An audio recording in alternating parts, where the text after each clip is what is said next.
Madness time. Yes.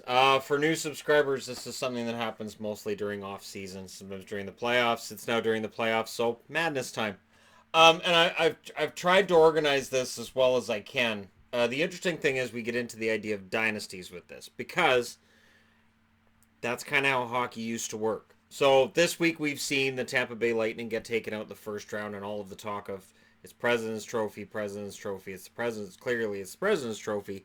My answer to that is it is a change in the entire way that the sport has worked, and you have to look back to the past for yes, the first place team used to have a pretty good shot at the Stanley Cup, but things have really changed.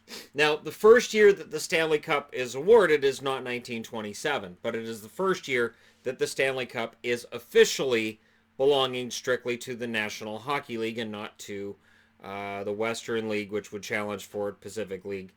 And that first year, your first overall team was the Ottawa Senators, and they win the Stanley Cup as well.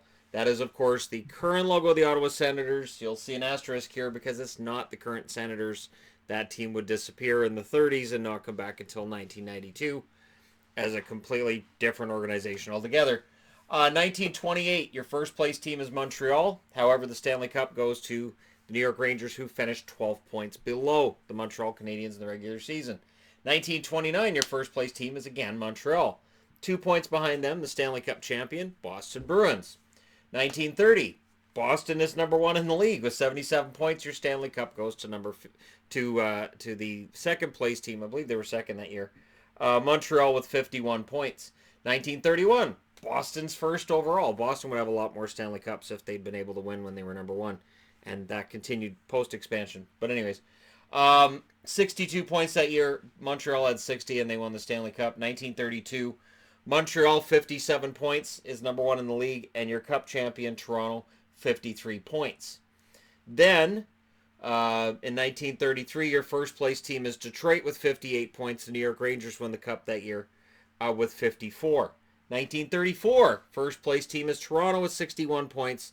Stanley Cup belongs to Chicago with 51.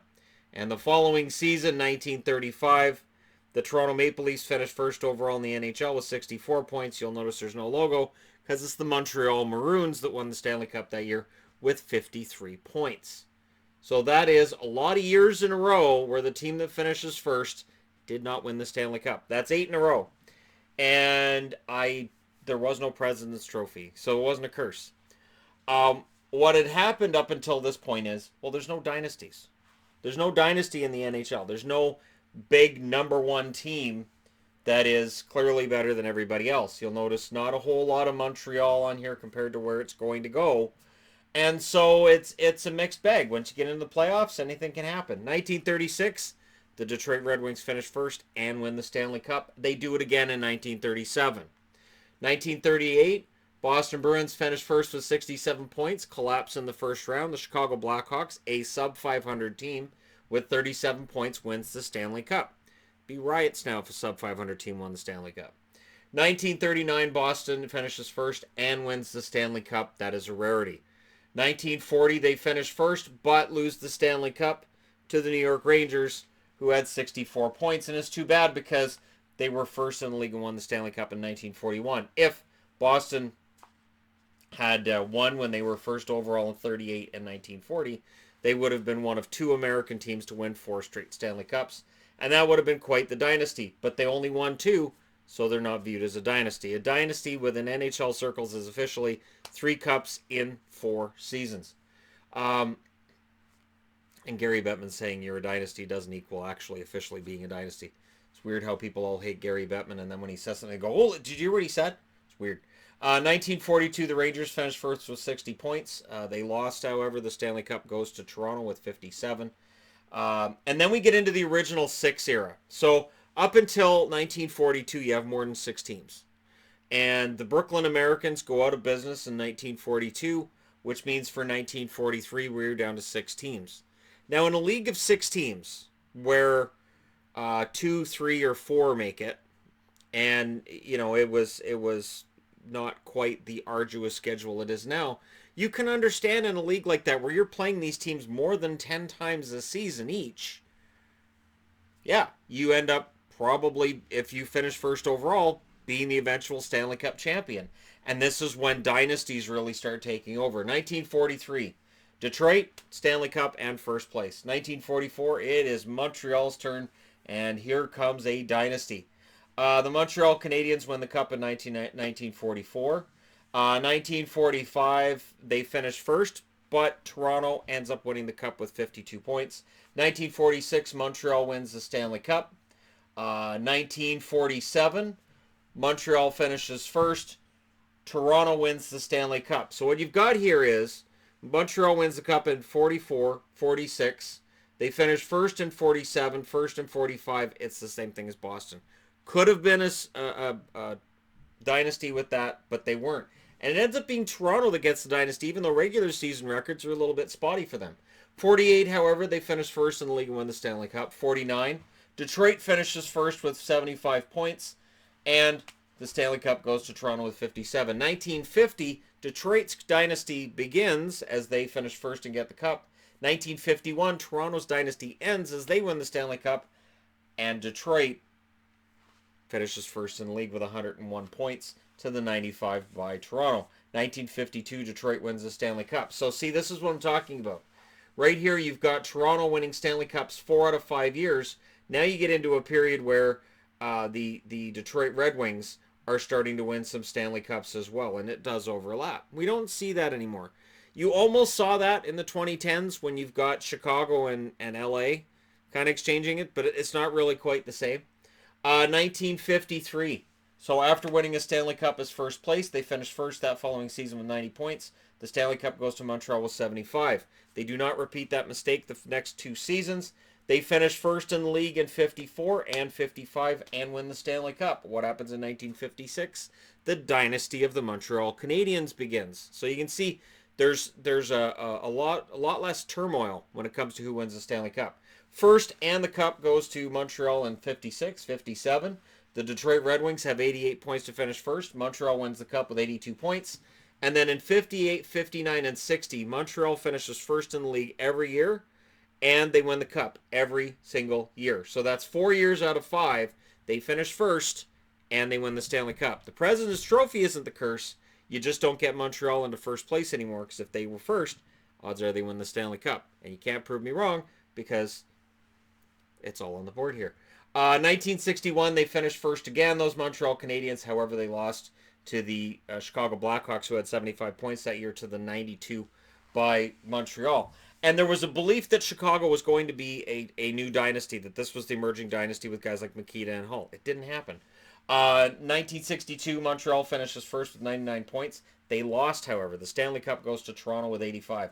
Just think of how many Stanley Cups Boston and Montreal could have had if every year they finished first, they ended up winning that Stanley Cup. Toronto wins the Stanley Cup in 1963, and this is where the Toronto dynasty, their last dynasty, would take place. Because in 64, Montreal finishes first with 85 points. Toronto wins the Cup with 78. So again, you have a dynasty and a dynasty here. And then in 65, we end up looking at what is perhaps the continuation of the Montreal one. Because at this stage, Boston has been bad for a while. The Rangers went into a tailspin after the 1940 Stanley Cup win. It didn't go well for them within a few years after that. And there's a hierarchy in the NHL. There are certain teams that are just better than everybody else. And we can debate why Montreal was better. Were they ran better? Did they have access to better players? Was it that the French-Canadian players who played for Montreal were a step ahead of everybody else? There's probably some truth to all of that. I go with smart decisions, good management, and just players wanted to play in Montreal, and you didn't have a draft system. Trading players wasn't quite as fluid as it is now. So in 64, Toronto wins it. 65, Detroit finishes first with 87 points. The Stanley Cup goes to Montreal with 83. 1966, Montreal first and a Stanley Cup. And here we go. 1967, Toronto wins their final Stanley Cup. They had 75 points that year. Chicago was first with 94. 1968, here we go. We are now into the big dynasty. Montreal wins a lot of Stanley Cups from here through to 1979. They win it in 68, the first year of expansion. The expansion teams, however, that whole division isn't very good, and it's exposed in those Stanley Cup finals. So they finish first and they win the Cup in 68 and 69, and they win all 8 games against the St. Louis Blues in the Stanley Cup final, which means in 1970, the Chicago Blackhawks will get moved out into the West. Chicago ends up finishing first overall with 99 points. Boston ends up technically behind them due to a wins differential, but they both have 99 points. Boston wins the Stanley Cup. 1971, Boston, 121 points. What happens to them in the playoffs? Montreal does. So again, Boston, who could have been a dynasty, they lose it. Montreal, 97 points. Maintain that dynasty. 1972, Boston first in the league and a Stanley Cup. 1973, Montreal first in the league and a Stanley Cup. 1974, Boston finishes first in the league with 113 points. Philadelphia wins the Cup with 112. Now, 1975, the standings are weird. It shows Philadelphia technically was third overall, but they had the most wins in the league. So I'm putting an asterisk there, putting, yeah, by today's standards, they're first overall and Cup champion with 113 points, and 51 of those, or 102 of those points came through the 51 wins they had. 1976, Montreal, back to their dominance. First and a Stanley Cup. 1977, first and a Stanley Cup with 132 points. Thank you very much. 1978, first and a Stanley Cup. And then in 1979, them dastardly New York Islanders finished first with 116 points. Montreal finishes with a Stanley Cup with 115 points. So what does that mean? That means the New York Islanders are your next dynasty. So the dynasty of the Montreal Canadiens ends in 79, and in 1980, a new dynasty is born. Is Montreal passing off the torch to the New York Islanders? First in the league that year was Philadelphia with 116. The Broad Street Bullies, still a very good team. Bobby Clark still playing well, but the New York Islanders with their 91 points end up being Stanley Cup champions. 1981, first in a Stanley Cup for the Islanders. 1982, first in a Stanley Cup for the New York Islanders. 1983, the Boston Bruins finished with 110 points. Look pretty good. Pete Peters, everything's great. Stanley Cup? Nope. New York Islanders, 96 points. The Islanders were considered to be, okay, well, they're done. They're tired. They're exhausted about midway through that season. And then they just turned it on, and into the playoffs, they were fantastic. 1984, the dynasty of the Islanders ends. The dynasty of the Oilers begins. They finished first and win a Stanley Cup, 1985. Philadelphia finishes first with 113 points. The Stanley Cup goes to the Oilers with 109. And in 1986, what happens? The President's Trophy is born. So if we look at it overall, okay, dynasties play a huge role in why the teams that finished first would win the Stanley Cup. You were great during the regular season. You're great in the playoffs. That has now changed. This was a league that was 6 teams. Then it was a league of 12 teams that grew to 18 and eventually 21. We're now in a league of 31 teams. So while we can look at a league of 21 teams and go, well, that was impressive back then. Yeah, but there's 10 more teams now. And we have a salary cap in place. You can't just stockpile great players. If you could have, the Chicago Blackhawks probably would have won, I would say, at least one more Stanley Cup in the early 2010s. Now, if we're looking at the overall numbers, again, Montreal is the reason why whoever finishes first no longer wins the Stanley Cup. 12 times in their history. They didn't do it once before the original 6, but 7 times in the original 6 era, and 5 times post-expansion they finished first and won the Stanley Cup. Detroit did it twice before the original 6, 5 times during the original 6. They haven't done it since the expansion era, up until the creation of the President's Trophy.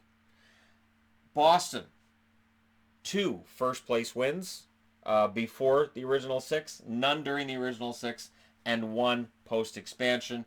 The Toronto Maple Leafs, none before the original 6, 2 during the original 6, and none after expansion. They haven't won the Stanley Cup since 1967. This is a narrative Toronto fans are tired of. And the New York Islanders, who didn't exist before expansion, did it twice after.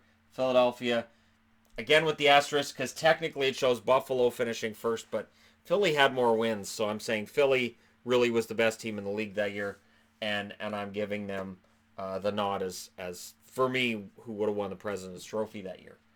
Before the original 6, in 16 years, 5 times, the team that finished first won the Stanley Cup. That's a 31.2% average.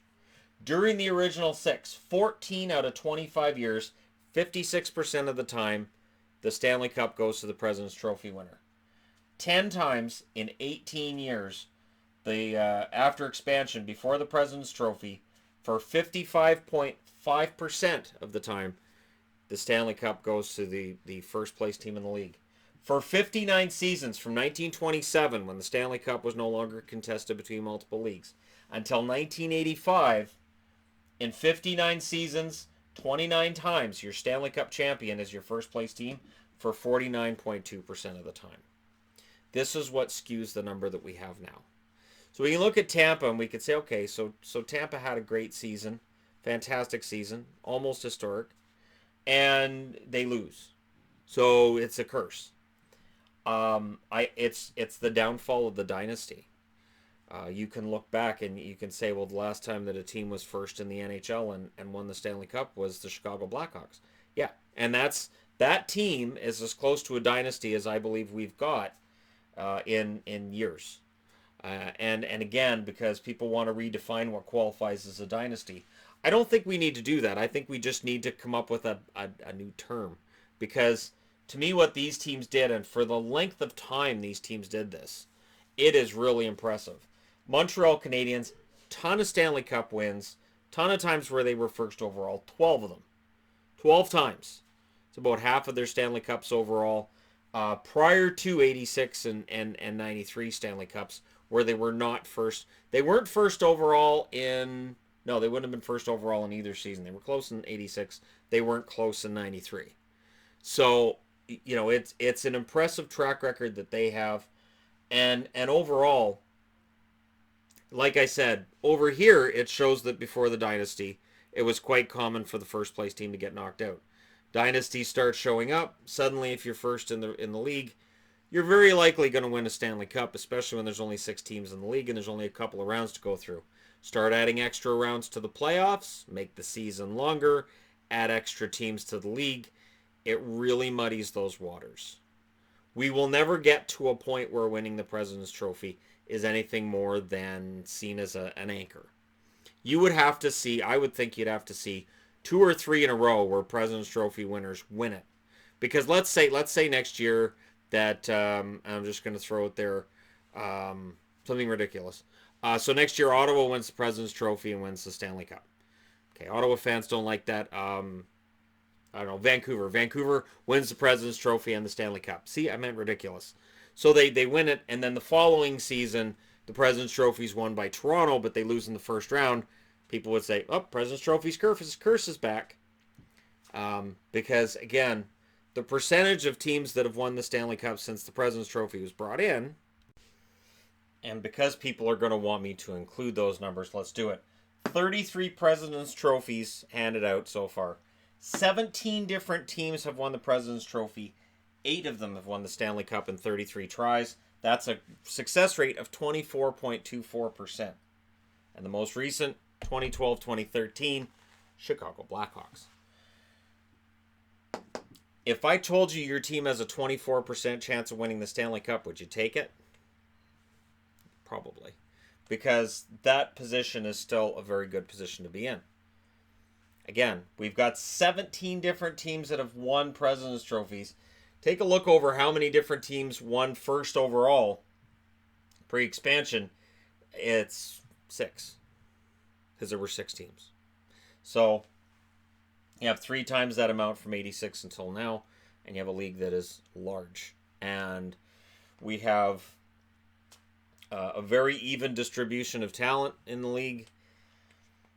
And I think this is going to be a conversation every year. I just thought it would be interesting to look at it on the board. I just went through year by year and put it all on the board. So there you go. Madness for today. Let me know your thoughts in the comment section below as always. Don't forget to hit like and subscribe. If you're browsing your way through, you just tap it upon this video. And hey, thank you guys so much for watching. I'll talk to you again soon.